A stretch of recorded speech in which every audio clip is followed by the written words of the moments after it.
भक्त भगवानकर भक्त विनोद लीला भक्तर प्राबल्यतारे भक्तिर प्राबल्यतारे आपण माने समस्ते उद्भासित होउतिले।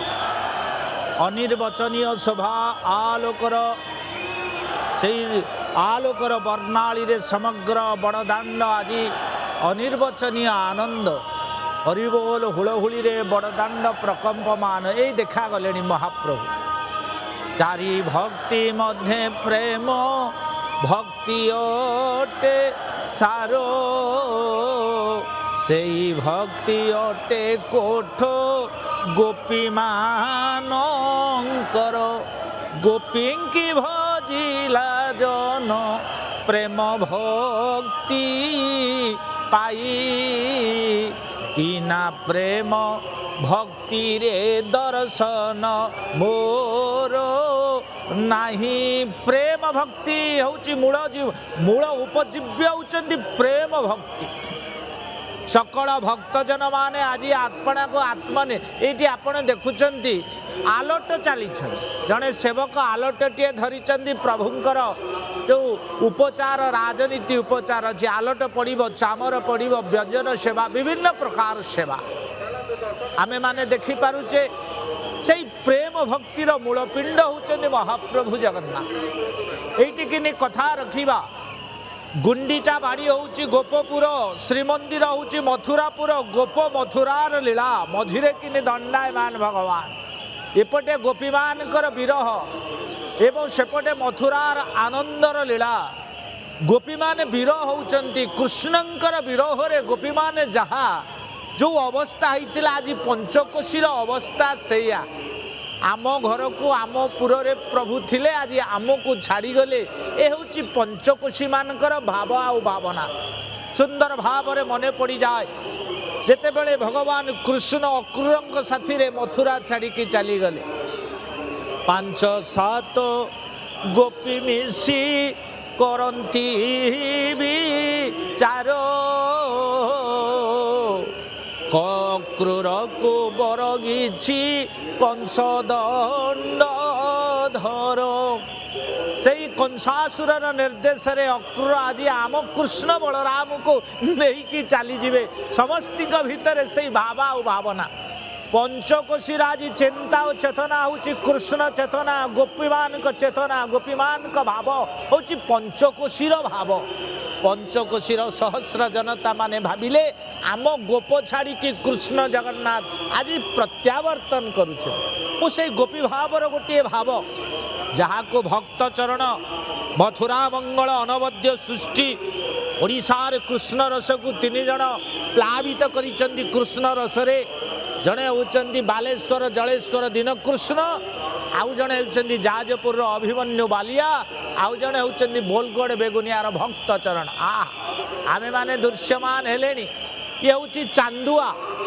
नाम हूँ चंद्रताप ये चांदुआ को चंद्रताप कह जाए चांदुआ बंदा हे आपण देखिए महाप्रभु जगन्नाथ रथ उपर जो चांदुआ अच्छी ता ना हूँ कनक मुंडे आपणकर बलभद्र रथ उपर जो चांदुआ कनक मेखला सुभद्रा रथर चांदुआ नाम हूँ वीर घंटा एवं रत्न सिंहासन रे आज चांदुआ बंदा हे ता ना हूँ त्रिमुंडी चांदुआ ये बांधे बड़ ओडिया मठ जगन्नाथ दास साधनार पीठ हूँ बड़ ओडिया मठ जो बड़ ओडिया मठ फुलुरी तेल दिए जो बड़ ओडिया मठर महंत आज रत्न सिंहासन को मार्जना करेंगे एवं रत्न सिंहासन उपरे आज चांदुआ टाणिबे नाम हूँ त्रिमुंडी चांदुआ पुरी रे आउ गोटे चांदुआ अच्छी अति सूक्ष्म कारुकार्य से चांदुआ ना हूँ इंद्र गोविंद हूँ से चांदुआ आपण माने देखुंट ये हूँ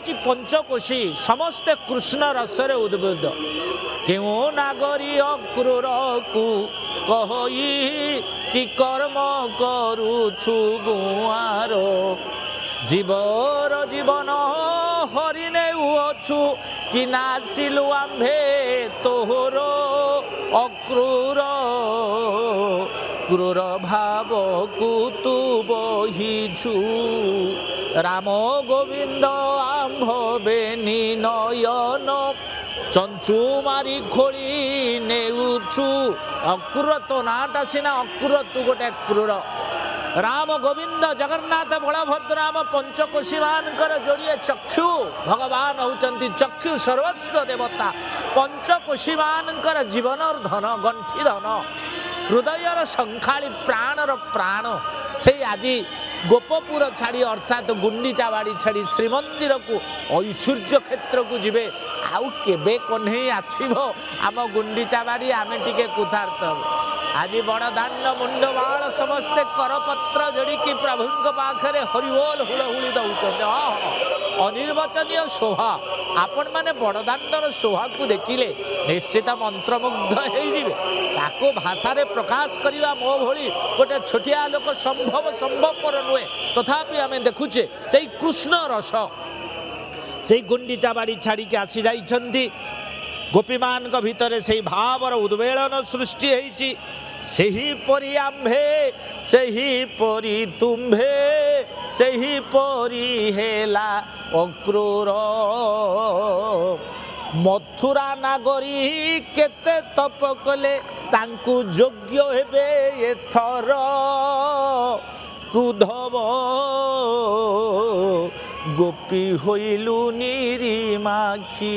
ଆମେ ପଞ୍ଚକୋଶୀ ମାନେ ଆଜି ଗୁଣ୍ଡିଚା ବାଡ଼ିର ସକଳ ଭକ୍ତ ଜନମାନେ ଆମେ ଆଜି ନିରିମାଖି ହେଇଗଲୁ। ଗୋପ ହେଉଛି ଗୁଣ୍ଡିଚା ବାଡ଼ି ଗୋପପୁର, ଶ୍ରୀମନ୍ଦିର ହେଉଛି ମଥୁରାପୁର। ଗୋପପୁରରୁ କୃଷ୍ଣ ଆଜି ଶ୍ରୀମନ୍ଦିର ମଥୁରାକୁ ଯାତ୍ରା କରିବେ। ତେଣୁ ଗୋପୀମାନେ କହୁଛନ୍ତି କେତେ ବଡ଼ ଭାଗ୍ୟବତୀ ସେ ନାଗରୀମାନେ। ଆହା, ତାଙ୍କ ବଦନ କୁମୁଦ ପ୍ରକାଶିବ ଆମ୍ଭ ଗୋକୁଳ ଚନ୍ଦ୍ର ଦେଖି। ଇଏ ହେଉଛି ଗୋକୁଳ ଚନ୍ଦ୍ର, ଇଏ ହେଉଛି ପୂର୍ଣ୍ଣିମାର ଚନ୍ଦ୍ର।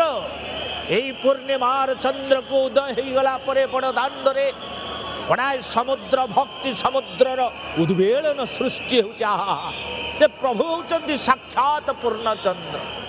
ଏ ହେଉଛନ୍ତି ଗୋକୁଳର ଚନ୍ଦ୍ର, ଇଏ ହେଉଛନ୍ତି ବଡ଼ଦାଣ୍ଡର ଚନ୍ଦ୍ର, ଓଡ଼ିଆ ଜାତିର ଯାହାକୁ କହନ୍ତି ଜହ୍ନମାମୁଁ। ଆପଣଙ୍କର ଓଡ଼ିଶାର ଘରେ ଘରେ ଜଗନ୍ନାଥ ହେଉଛନ୍ତି ସାକ୍ଷାତ ଚନ୍ଦ୍ର। ତେଣୁ ସେଇ ଚନ୍ଦ୍ରକୁ ଦେଖି ଯେତେବେଳେ ଗୋପପୁର, ଏଇ ଦେଖନ୍ତୁ ଜଣେ ସେବକଟିଏ ସେଇ ପ୍ରସାଦ, ଆଜି ତ ଗୋଟିଏ ପ୍ରସାଦ, ରସଗୋଲା ପ୍ରସାଦ। ଆଜି ରସଗୋଲା କେବଳ ପ୍ରଭୁଙ୍କ ପାଖେ ବର୍ଷକୁ ଥରୁଟିଏ।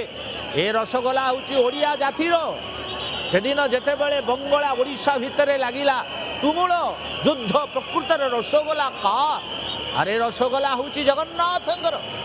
ଏ ରସଗୋଲା ହେଉଛି ପ୍ରଭୁଙ୍କର ପ୍ରିୟ ପ୍ରସାଦ, ବର୍ଷକୁ ଥରୁଟିଏ। ଯାହା ହଉ ଆଜି ସେଇ ଯେଉଁ କୃଷ୍ଣ ରସ ଆମମାନେ ଶୁଣୁଥିଲେ। ମୁଁ ଗୋଟାଏ ଯେତେବେଳେ ଉଦ୍ଧବ ମହାରାଜା ଯାଇଛନ୍ତି, ଗୋପୀମାନେ କହିଲେ ଆଉ କେବେ କୃଷ୍ଣ ଫେରିବେ? ଆଉ କ'ଣ କୃଷ୍ଣ ସତରେ ଆଉ ଗୋପପୁର ଫେରିବେ? ଉଦ୍ଧବ କହିଲେ ନା, କିଛି ବ୍ୟସ୍ତ ହୁଅ ନା, ଗୋପ ଫେରିବେ ନିଶ୍ଚିତ। ଗୋପିକା ଉଦନ୍ତ ଶୁଣି ଉଦ୍ଧବ ବୋଲନ୍ତି ବାଣୀ ଅଳପ ଦିନେ ଆସିବେ ଶ୍ୟାମ।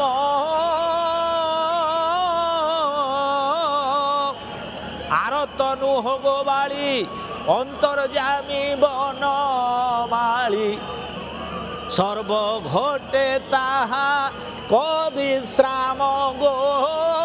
গোপী মানে কাহার নুহন্তি সেহু বস্য। আরে বাহ, উদ্ধব কহিলা গোপী মানে তুমি যে কৃষ্ণঙ্কর বিরহরে আজি আকুল ব্যাকুলিত হৃদয়রে আজি চଳଚଞ୍ଚଳ ଅଛ, ସେ କୃଷ୍ଣ ପରା ସବୁଠି ଅଛନ୍ତି। ଏ ଜଗନ୍ନାଥ ସବୁ କେଉଁଠି ନାହାନ୍ତି, କେଉଁଠି ନାହାନ୍ତି। ତାଙ୍କ ନାଁ ପୁରୀ କାହିଁକି ହେଲା? ସକଳ ଘଟେ ଅଛି ପୁରୀ ଏଣୁ ତୋ କ୍ଷେତ୍ର ନାମ ପୁରୀ। ମହାପ୍ରଭୁ ଜଗନ୍ନାଥ ସକଳ ଘଟରେ ବିଦ୍ୟମାନ ହୋଇଥିବାରୁ ସେ ହେଉଛନ୍ତି ପୁରୀ। ତାଙ୍କର ରୂପ କେମିତି, ସେ ଦେଖିବାକୁ କେମିତି? ତାଙ୍କର ହାତ ନାହିଁ ଅପାଣି ପାଦ ଯବନ ଗ୍ରହିତା। ଯେଉଁ ପ୍ରଭୁ ଜଗନ୍ନାଥ ତାଙ୍କର କିଛି ନାହିଁ, ଆଖି ଅଛି ଭ୍ରୁଲତା ନାହିଁ, କାନ ନାହିଁ, ଓଠ ଅଛି ଅଧର ନାହିଁ, ହାତ ନାହିଁ, ପାପୁଲି ନାହିଁ, ପାଦ ନାହିଁ, କିଛି ନାହିଁ, ଅପାଣି ପାଦ। ବେଦ କହିଲେ। ଦେଖନ୍ତୁ ଅନନ୍ତ ନୀଳ ଆକାଶର ନୀଳିମା ଉଜ୍ଜଳ ଆଲୋକରେ ଉଦ୍ଭାସିତ ଦୃଶ୍ୟମାନ ହେଉଛନ୍ତି ତ୍ରୟରଥ ମହାପ୍ରଭୁ। ଅନନ୍ତ ନୀଳ ଆକାଶର ନୀଳକୁ ଦେହରେ ବୋଳି ହୋଇ ଆପଣ ହେଉଛନ୍ତି ବିଶ୍ୱାବସୁର ନୀଳମାଧବ। ରାଧାଙ୍କୁ ବୃଷଭାନୁ ଯେମା ରାଧାରାଣୀଙ୍କ ହୃଦୟ ସିଂହାସନ ବିମଣ୍ଡନ କରି ଆପଣ ରାଧା ମାଧବ ଆଉ ମା ଦୁର୍ଗାଙ୍କ ସାଥିରେ ବିହାର କରି ଆପଣ ହେଉଛନ୍ତି ଦୁର୍ଗା ମାଧବ। ତେଣୁ ସେଇ ନୀଳମାଧବ ରାଧା ମାଧବ ଦୁର୍ଗ ମାଧବ ଆପଣ ହେଉଛନ୍ତି ସର୍ବନ୍ତର୍ଯାମୀ। ଯାହା ହଉ ପ୍ରଭୁଙ୍କର କିଛି ନାହିଁ। ସେଇଥିପାଇଁ ତ ରେଢ଼ାଖୋଲ ସମ୍ବଲପୁର ରେଢ଼ାଖୋଲର ଅନତି ଦୂର କଦଳୀବାଡ଼ି ପଞ୍ଚାୟତର କନ୍ଧଡ଼ା ବୋଲି ଗୋଟେ ଗାଁ ଅଛି ମନୋଜ ବାବୁ। ସେଇ ଗାଁରେ ଜଣେ ପୁଣ୍ୟ ପୁରୁଷ ଜନ୍ମ ହୋଇଥିଲେ ଓଡ଼ିଶା। ନାମ ହେଉଛି କିଏ? ଭୀମ ଭୋଇ। କନ୍ଧ ଜାତିରେ କନ୍ଧ ଦେଖିବାକୁ ପାଦ ପାଣି ନାହିଁ ତାକୁ ଧରି ପକିଏ ଏମନ୍ତ ବ୍ରହ୍ମସ୍ୱରୂପ ଦେଖା ନ ଯାଏ। ଇଏ ହେଉଛି ଦାରୁ ବ୍ରହ୍ମ। ପାଦ ନାହିଁ ପାଣି ନାହିଁ କିଛି ନାହିଁ, ପାଦ ପାଣି ନାହିଁ ତାକୁ ଧରିବ କିଏ? ଏଇ ଯେଉଁ ବିଚାରଧାରାର ପୂର୍ବରୁ ଭକ୍ତ ଚରଣ ସୁନ୍ଦର ଭାବରେ ଉଦ୍ଧବ ବୁଝେଇଛନ୍ତି ଗୋପୀମାନ ଜଗନ୍ନାଥ କେମିତି, କୃଷ୍ଣ କେମିତି, କୃଷ୍ଣଙ୍କ ସ୍ୱରୂପଟା କ'ଣ? ଗୋପୀମାନେ କହିଲେ କୁହ କୁହ କୃଷ୍ଣଙ୍କ ସ୍ୱରୂପଟା କେମିତି? କହିଲା ରୂପରେଖ ନାହିଁ କିଛି ଚନ୍ଦ୍ରମା ପ୍ରାୟ ବ୍ୟାପିଛି ସେ ଯେ ନେହେଦି ସଇ ଜଳ ଘଟେ ସେ ଘଟ ବିନାଶ গলে শূন্য হুয়ে শাস্ত্র বলে